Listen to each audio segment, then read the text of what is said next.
ଚାଲନ୍ତୁ ଆଜି ଆମେ ମହାନ ଗାୟକ ସ୍ୱର୍ଗତ ହ୍ୟୁମାନ ସାଗରଙ୍କର ଜୀବନ ବିଷୟରେ ଜାଣିବା। 25 November 1990ରେ Balangir ଟିଟିଲାଗଡ଼ରେ ଜନ୍ମିଥିଲେ Humane Sagar.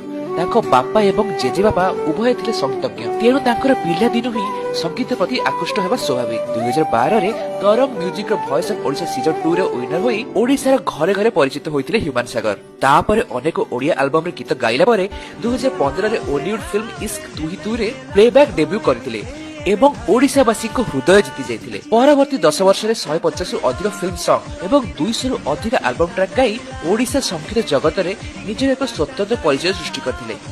2017ରେ voice of Odisha କୋ କଣ୍ଟେଷ୍ଟର ଶ୍ରିୟା ମିଶ୍ରଙ୍କ ସହ ବିବାହ ହୋଇ ଗୋଟେ କନ୍ୟାର ପିତା ସେ ହୋଇଥିଲେ। କିଛି ଦିନ ପରେ ତାଙ୍କର ବିବାହ ବିଚ୍ଛେଦ ମଧ୍ୟ ହୋଇଥିଲା। 2025 17 ନଭେମ୍ବର ସୋମବାର ରାତିରେ ଏମ୍ସ ଭୁବନେଶ୍ୱରରେ ମଲ୍ଟି ଅର୍ଗାନ ଡିସଫଙ୍କସନ ଯୋଗୁଁ 34 ବର୍ଷର ଏହି ଲୋକପ୍ରିୟ ଗାୟକର ସ୍ୱର ସବୁଦିନ ପାଇଁ ଶାନ୍ତ ହୋଇଗଲା। କିନ୍ତୁ ମନେ ରଖନ୍ତୁ, ଗାୟକମାନେ କେବେ ମରନ୍ତି ନାହିଁ, ସେମାନଙ୍କ ସ୍ୱର ସଦାସର୍ବଦା ଲୋକମାନଙ୍କ ହୃଦୟରେ ଗୁଞ୍ଜି ରୁହେ।